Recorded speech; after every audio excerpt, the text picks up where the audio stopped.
नमो भाग्य आर्ट्समध्ये आपणा सर्वांचं स्वागत आहे. तर आज होती श्रीयाळ षष्ठी आणि श्रीयाळ षष्ठी म्हटली की येरे येरे चिल या बाळा अशी आईने साथ घालायची आणि आईने बनवलेले चविष्ट उंडे आम्ही आवडीने फस्त करायचे.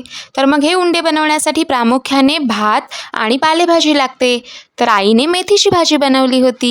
मग शिजवलेल्या भाताच्या टोपामध्ये दही, मेथीची भाजी, कांदा, लोणचं आणि जिऱ्याची पूड अशा पद्धतीने घालून तो देवाला नैवेद्य दाखवला जातो आणि मग आई अशा पद्धतीने बसून आपल्या डोक्यावरून येरे येरे चिल या बाळा असं म्हणतो तीनदा आपल्या बाळाकडे देते आणि ते बाळही तीनदा त्या टोपाला स्पर्श करते. राजा श्रीयाळ, त्यांची पत्नी सांगुणा आणि त्यांचा मुलगा चिलया बाळ यांच्या त्यागाच्या प्रेरणेतून श्रीयाळ षष्ठी साजरी केली जाते. नैवेद्य दाखवून झाल्यावर एका परातीमध्ये कांदा, दही, आंब्याचं लोणचं, मीठ घेतलं जातं आणि जे हे टोपामध्ये सारं काही ठेवलेलं असतं ज्याचा नैवेद्य देवाला दाखवला असतो तो सुद्धा यामध्ये मिक्स केला जातो आणि मग अशा पद्धतीने हे सारे मिश्रण छान पद्धतीने एकजीव केले जाते.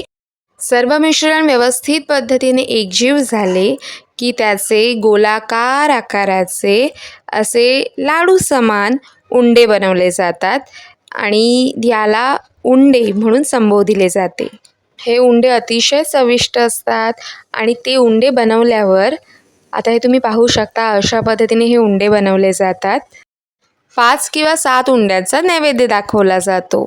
हे उंडे अशा पद्धतीने छान गोलाकार बनल्यावर केळीच्या पानावर किंवा ताटावर 5 किंवा 7 उंडे ठेवून त्याचा नैवेद्य देवाला दाखवला जातो. आता अशा पद्धतीने हे गोलाकार छान उंडे बनले आहेत. तर अशा पद्धतीने दुर्वा लावली जाते आणि त्याला हळद कुंकू लावले जाते आणि त्याचबरोबर त्यावर दही, जी पालेभाजी आपण बनवली असेल, आता आम्ही मेथीची बनवली होती तर मेथीची पालेभाजी, त्यानंतर त्याच्यावर आंब्याचं लोणचं घातलं जातं आणि अशा पद्धतीने जर तुम्ही ऑब्झर्व केलं तर जे पदार्थ आपण हे उंडे बनवण्यासाठी वापरतो ते सगळे पदार्थ त्याच्यावरती सुद्धा आपण घालतो आणि मग देवाला त्याचा नैवेद्य दाखवला जातो. आणि मग पुन्हा एकदा माझा सगळ्यात फेवरेट पार्ट, आई बसून आपल्या डोक्यावरून अशा पद्धतीने उंडे देऊन 3 वेळा येरे येरे चिल या बाळा असं म्हणते.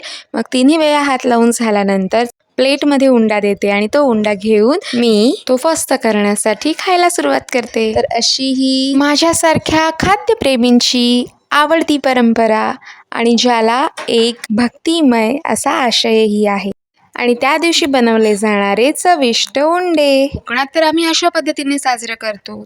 तुम्ही कशा पद्धतीने श्रीयाळ षष्ठी साजरी करता ते कमेंटमध्ये नक्की सांगा.